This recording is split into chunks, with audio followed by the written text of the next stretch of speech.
A young lady in strange attire.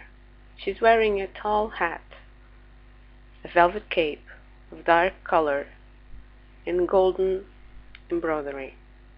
She's also using a white collar, and she's clearly depicting an historical figure. But it's not a particular figure with a name attached and a personality. She's dressed like a Nambansen, a southern barbarian. The name for which is known, the Portuguese in the 17th century Japan. Other people behind her are also dressed like this. They are not depicting particular people. They are just dressing like a general group of people. This general group of people, though, clearly changed the way Japanese history unfolded. And they were so important in Japanese history that they are portrayed in parades.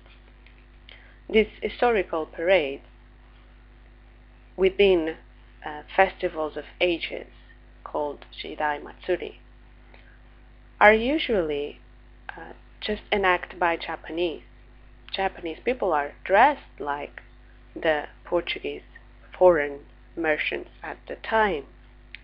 And these parades are done nowadays.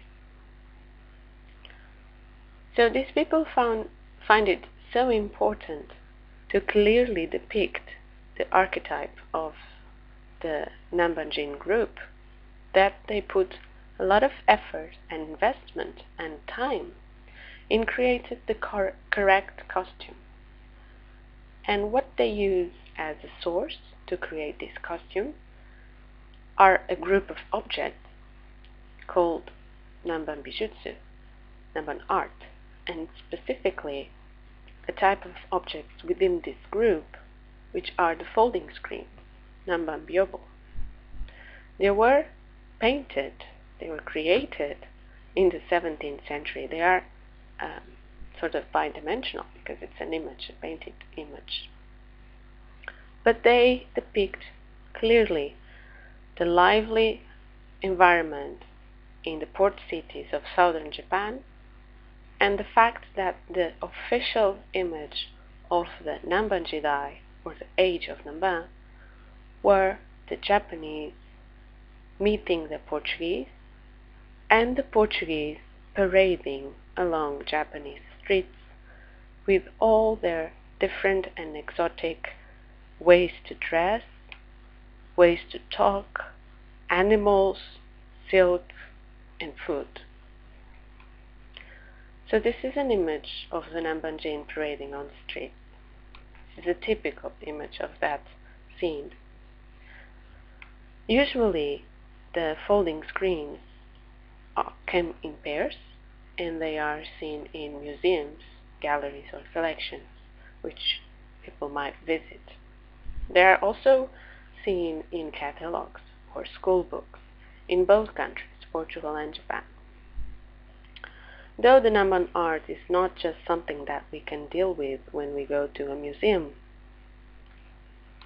the ways in which Namban art, iconography, and imagery is used both in Portugal and Japan came to be an interest of mine because I was studying the contemporary relation between Portugal and Japan in the beginning of my PhD.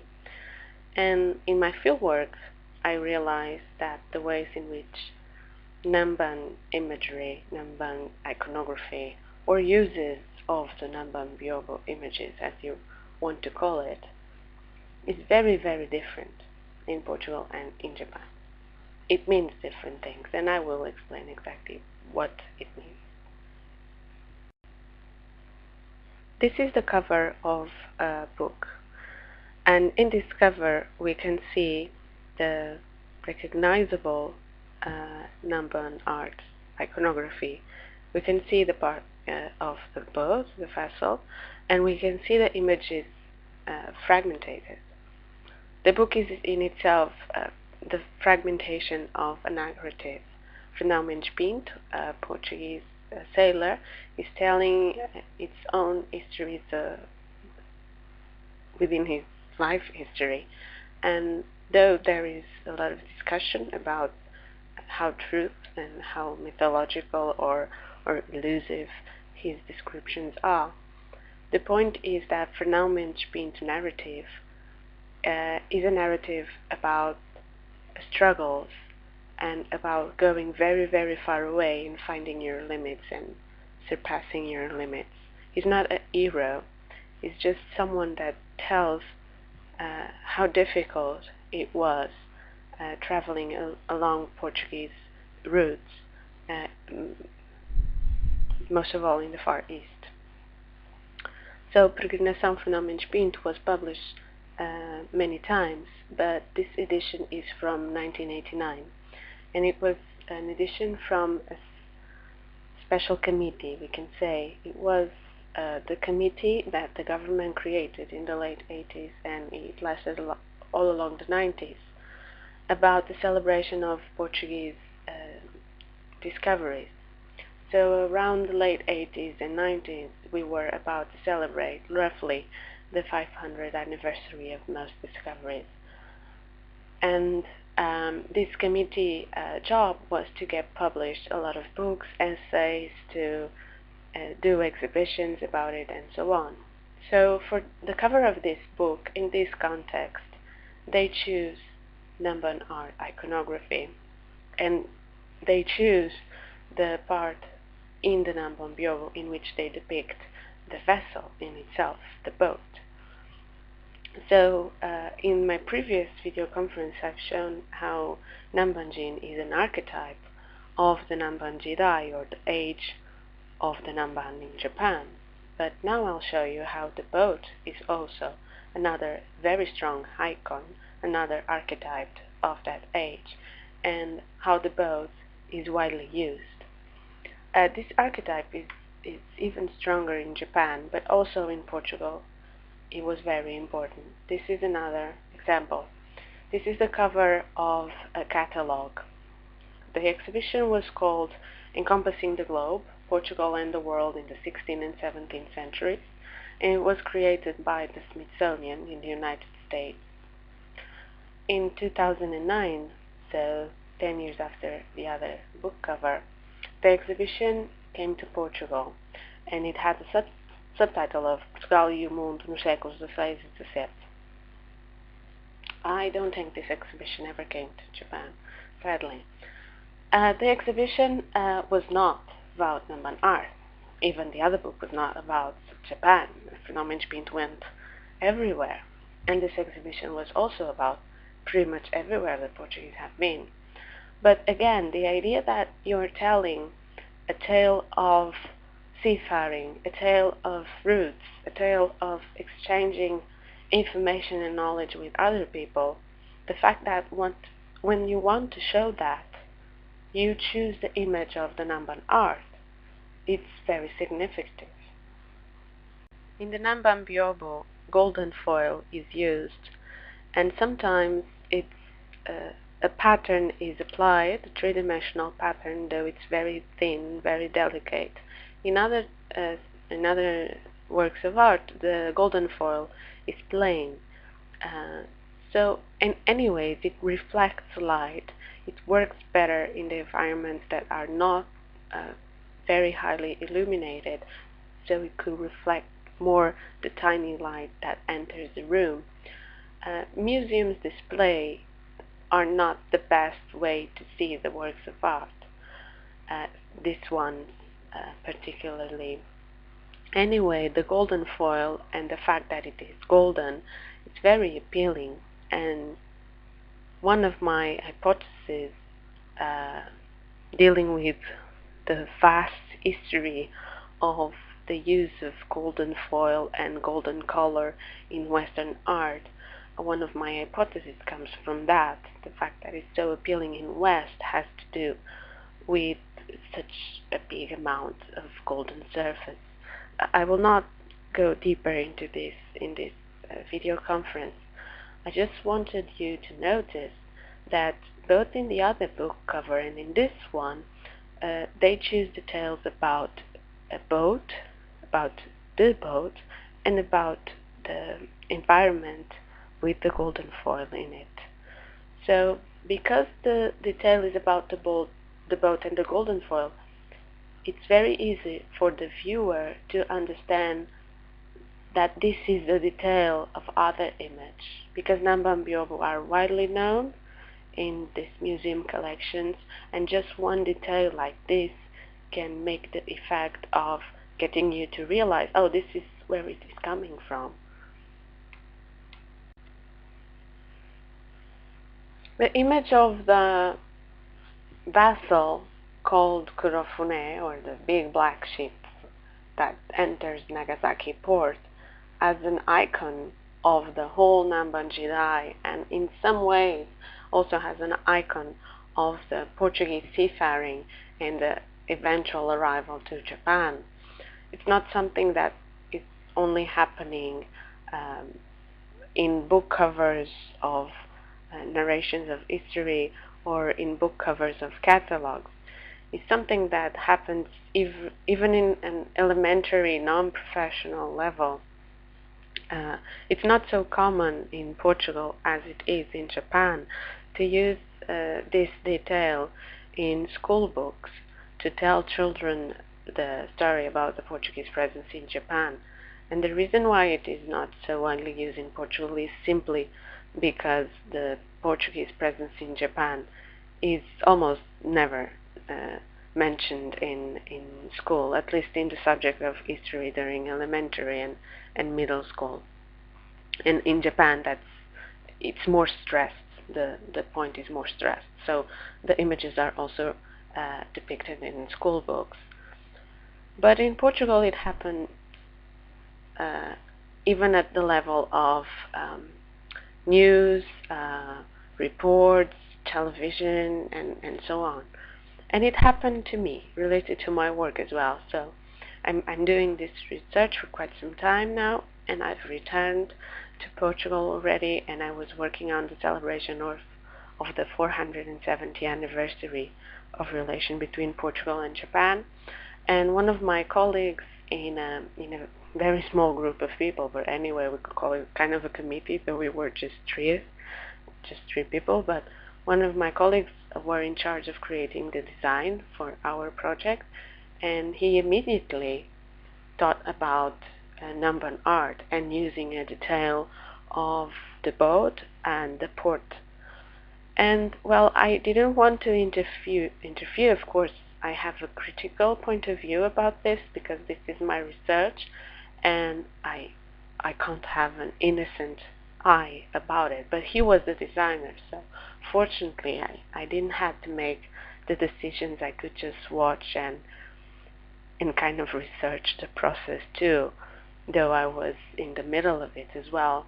But in fact, he came to a pretty good work, I guess. But for his work, is of course, it's evident that for him the use of the boat and the use of the golden scenario was mandatory. So he kept it to the minimal, the intervention. He just used the name of our initiative, which was Namban 470, and then the dates, and then a sentence below about celebration and the whole program of events and initiatives being in Coimbra city. But he kept it to a minimal, and it's almost just a detail of a Namban Byobo. So this happens as well. If someone is interested in creating an image as a designer, an editor, or even an artist, they immediately go back to the Namban Byobo imagery. Now I will turn to Japan and to what I've realized in my fieldwork, not just the use of the icon of the boat, but also other different uses and ways of perceiving the Namban art. Well, to begin with, art being found in museums and collections. Yes, of course, that is usually the first place in which we meet these objects, and also in Japan it happens as well. This is a picture of me visiting Namban Bunkakan in Osaka, This is a unique collection. It's a private collection turned into an exhibition room. It's a non-orthodox museum because it's only open twice a year during each time during a period of roughly 1 month, around May and around October. So it's not easy to visit this place. You have to call people in order to arrange your visit. But when you finally visit, you are received by the owner of the collection, the heir of the collection, and she's now running the museum. My assistant took the picture. I have my interpreter with me, and the owner of the collection as well.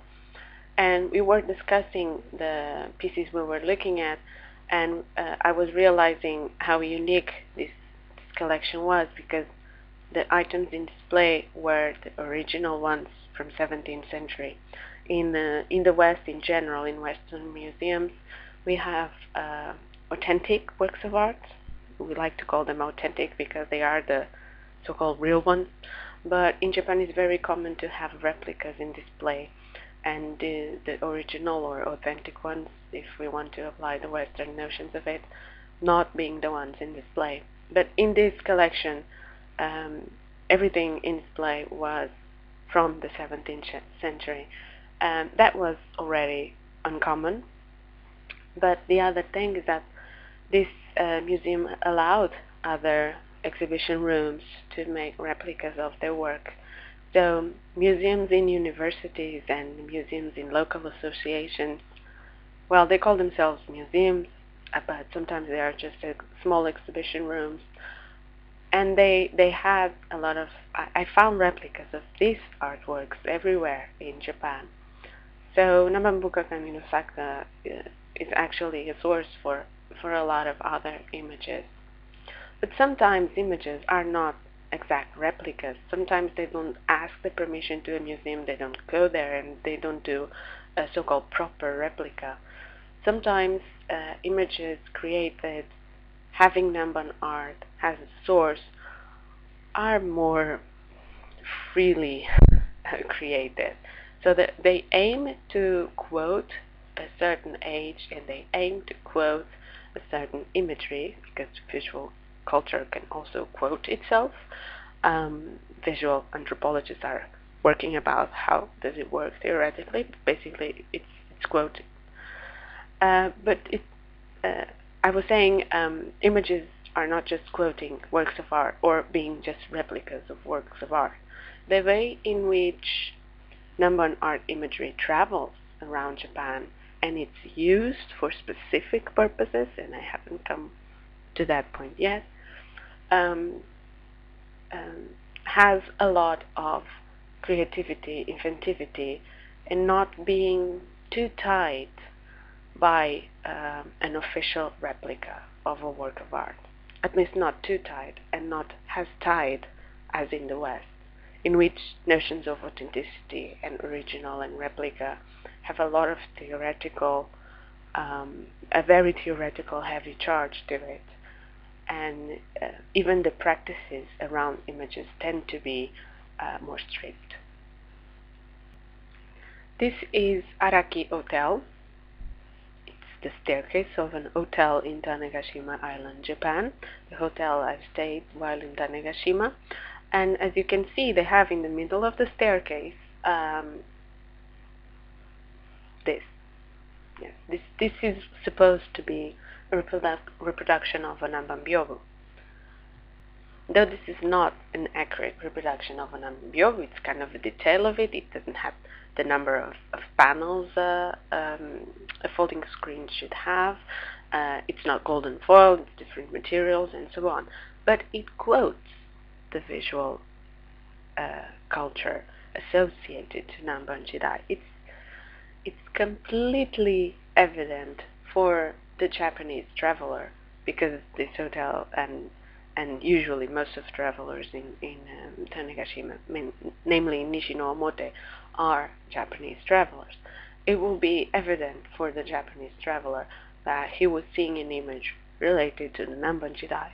And in this city, which is the capital of Tanegashima, and in which every year a festival takes place with also a Namban parade, this image would be part of the environment of the city and of the promotion of the city as a destination in which you can connect, in which you can deal with past ages of Japan.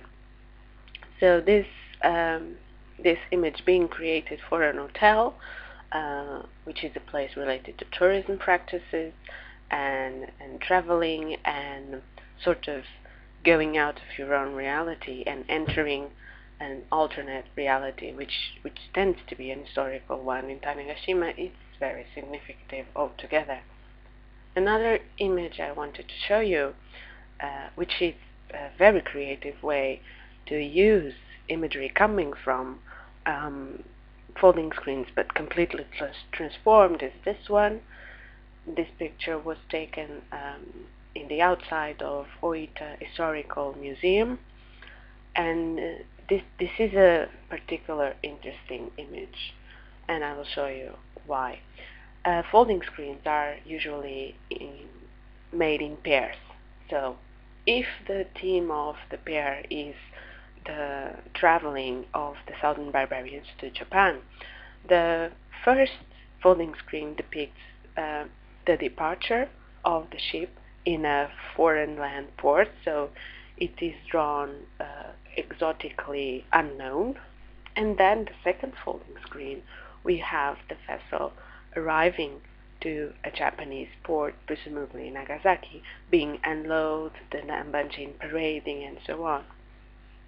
So this image in particular, outside Oita Historical Museum, is a collage. It's a contraction of time. It will be impossible to have two boats, one departing and immediately after arriving in the same folding screen. So this contraction makes even more evident that the icon here, the icon is the boat, and the boat is the icon of traveling, of departing, and of arriving. The contraction of time that happens in this particular image, and the fact that it is an impossible reproduction, makes it clear, makes it even more direct way to understand why it is used in here.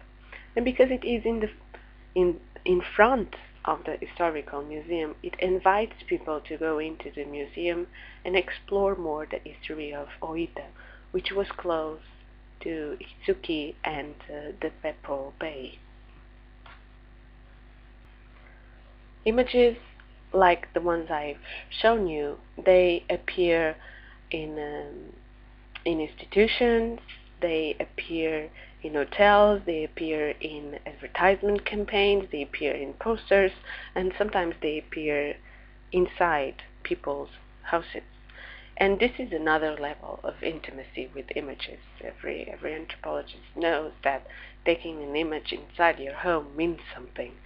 So now I'll show you two different situations in which Namban Byobo imagery was taken into their houses by Japanese people. The first situation is more close to a reproduction, more close to the idea of reproducing the aspect, at least the aspect, if not the actual work of art, reproducing the aspect of a Namban folding screen. And this is a video caption of one of my one of my films in fieldwork, and this is a house of someone which was a descendant of hidden Christian. I was around the area of Osaka, and I don't want to go into details because some of these people don't want their family to be mentioned, because they are descendants of Kakure Krishna, which is hidden Christians, and I mean the honor of their families is a complicated situation, and some of these families allow me to go in their houses and interview them and collect data and take pictures and film and so on. But in this case, I was visiting one of the rooms and I noticed that this man had this small version of a folding screen, and it was pretty much as the other one in the in the Araki hotel, because it was really, really bright golden color. It was not gold foil, and I asked where it was made. It wasn't made in Japan, it was made in Taiwan. But I also asked why he had it, and despite I already knew that he was deeply attached to the Namban jidai because of the fate of his family, even though he said that the image evoke in himself and in people who visit his house, evoke a feeling of past ages. So an image being able to evoke a feeling of past ages in its viewers was one of the most present reasons, most um, clearly stated reasons why people I interview said they had these images in their houses, or why they say they were using these images, because it evoked the feeling of past ages. This other situation is in Tanegashima. We go back to Tanegashima Island, and this is the house of that old lady over there. She was a very nice lady, and she allowed me to visit her while in Tanegashima. She showed me her family record, and she is, according to her family record, and she is recognized by other people in the island to be the living descendant of a family that was very important in the whole history of the introduction of the firearm, the teppo in Japanese. So it's the personal weapon, and it was, well, I will not tell the whole story, but it was crucial to change the way in which war was done in Japan, and it eventually led to the change of political power in Japan and to the unification and so on. So the whole triad of Oda Nobunaga and the other ones.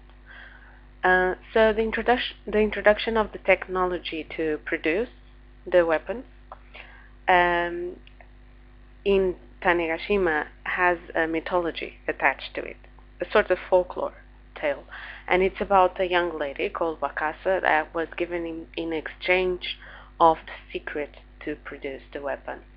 And the living descendant of Wakasa is this old lady over there.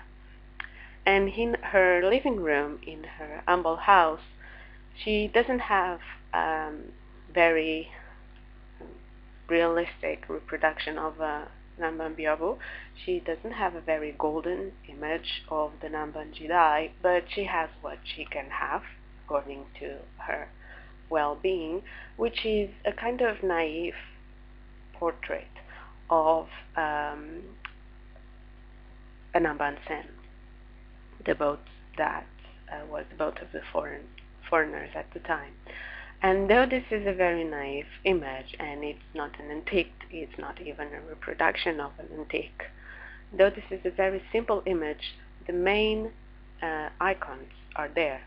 So we have the boat, the port, the bay, and the beach. And the beach is kind of yellow, it's goldish, though it's not aimed to be as gold as the reproductions we have seen in the previous house.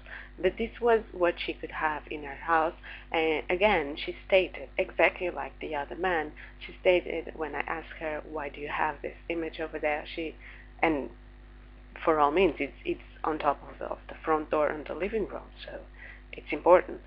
And the place in which these images are placed is also important to the symbol they have.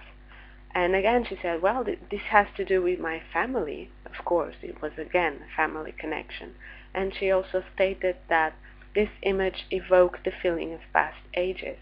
So as she was in herself, as the other man was in himself, living symbols, living connections with past ages, they are, in their own bodies, in their own existence, connection with past ages through their family lines. They also wanted to surround themselves with images that were connections with past ages, because they evoked feelings of the Namban jidai. So this was a major turning point in my research. I realized that in Japan, connection with Namban jidai was not just something that you would do when you dress like a Nambanjin in a parade, because you can be recruited to do that through an advertisement, you can be paid for it, you can be a volunteer, whatever. But for some people, this is their stories, and this is what they themselves embody. We are now reaching the point I wanted to make right from the beginning when I named this presentation Boats and Body. So this presentation is about the icon, the boat, being an icon coming from the imagery of the Namban Byobo, but this presentation is also about bodies of people and the values attached to the connection between bodies and boats. In this particular situation, the boat is the Nambansen, or the ship from the southern barbarians. Nambansen is the name that is widespread, especially because of the Nagasaki festival Okunchi. I've mentioned before that Okunchi festival has one particular neighborhood of Nagasaki participating on it, which is Dozamachi, and Dozamachi performs with the Nambansen. Several different neighborhoods of Nagasaki perform in this festival with different types of boats, Dutch boats, Chinese boats, and many others, because Nagasaki was an open port during the Edo period, and the only open port where they had Westerners. At the time they were the Dutch.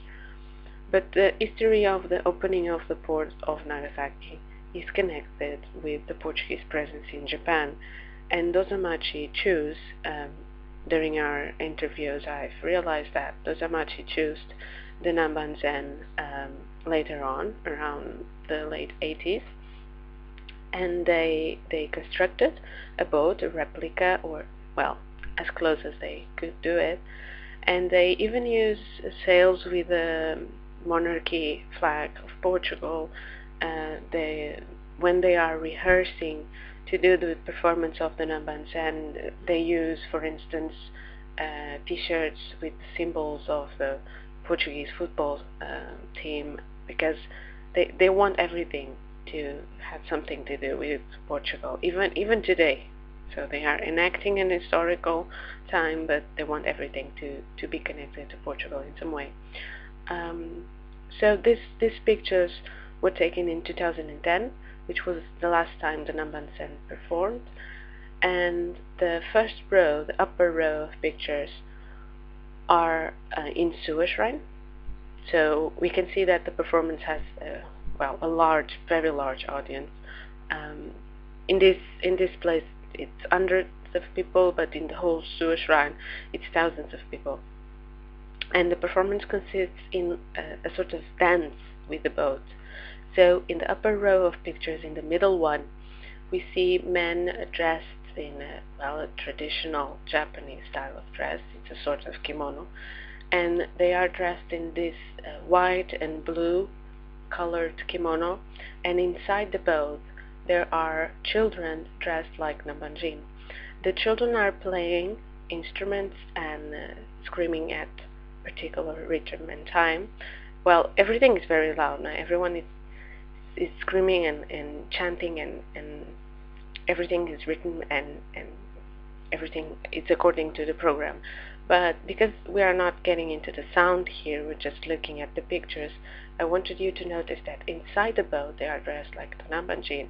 Outside the boat, the ones that actually propel the movement of the boat are sort of dressed like ocean and waves, and they are part of the boat because they are the movement of the boat, and that is supposed to be the boat on the sea, on the waves. And in some more violent movements, it's the boats actually in the storm. And in the below, in the other row of pictures, we can see the city of Nagasaki, because after this performance, the Nambansen also parades on the streets, and not just parades, but it stops at particular points and does the dance all over again. And in the last picture, in this last row of pictures, we can see better how strong they have to be. So the strength of the bodies of these men that carry the boat all along the city and dance with it, they are the strength of the boat in itself. They are their movement. So the connection between the body of these people and the boat in itself is even stronger. Propelling the Nambansen takes a lot of strength, so these men need to exercise long before the actual performance. According to Dozamachi community leader, they practice from 1 year or 1 year and a half before the time of the Ogunchi performance. Some of these men are not from Dozamachi neighborhood, so they start practicing once they are recruited in their own cities or in their own neighborhoods. And finally, just a few months before the practice, they start going to meetings and they start practicing all together and with the actual boat, with the real Nambansen, so not just taking weights and doing gym. These men all dress in these clothes, and this is a better picture to look at the clothes. As you can see, they have patterns of waves, of sea foam, and also ropes from the ship. So it's a mimicry between what is the actual movement of the boat in the sea. They are between the element, the water, the movement and the boat, and part of the boat because of the ropes and because they are so close to the vessel itself. And propelling the boat is quite difficult, not just because of the dance, but because they have to carry the boat up and down the stairs of Suwa Shrine. Suwa Shrine, like most Shinto shrines, is up in the hill, and in this picture we can see they are starting to descend the hill, and the children are still inside the Nambansen, singing and playing instruments. This is a better picture of it. The children are inside the Nambansen while they are descending the stairs. So this is really, really heavy. When the performance is over, the Nambansen is put away. First it goes to a warehouse in Dozamachi, and then it goes to a warehouse in Glover Garden. Glover Garden it's like a theme park in Nagasaki, and the theme is not Okunchi or Dozamachi or the many boats, but anyway, inside Glover Garden they have a warehouse that people can visit and in which they can see the different boats from the different neighborhoods of Nagasaki that regularly perform in Okunchi. In 2012 I took this picture. In that year the Dozamachi wasn't participating, so the Nambansen was kept in the warehouse.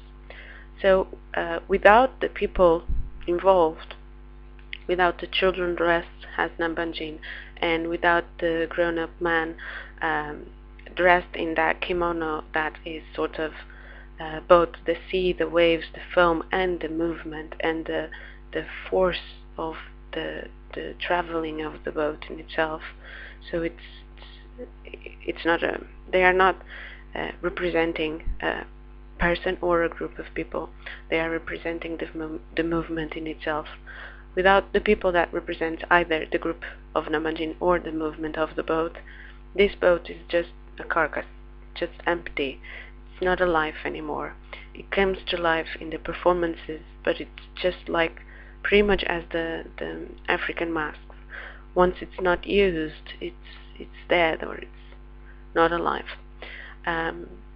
We can look at it, but when we look at it and when we know what it is in the performance, we can really, really tell that this boat can be in two completely different stages of existence, two completely different levels of being into action. This is a non-action situation, of course. So the connection between the body and the boat I hope it's evident by now, and also the fact that the boat only comes to life once it's connected to bodies, and bodies performing particular actions and dressed like particular group of people or force of action.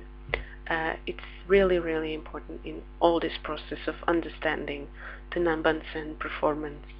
The Nambansen performance is part of a larger idea, which is the idea that the vessel that brought the Portuguese to Japan had life in itself and was an icon of the whole Namban jidai. I hope I pinpoint the major issues here in analyzing the boat as an icon, and how does it work. But it's not everything, of course. I had to make this really superficial in order to keep it below the 45 minutes, which is my maximum, and I think is the maximum of your patience with me. So, again, thank you very much for hearing.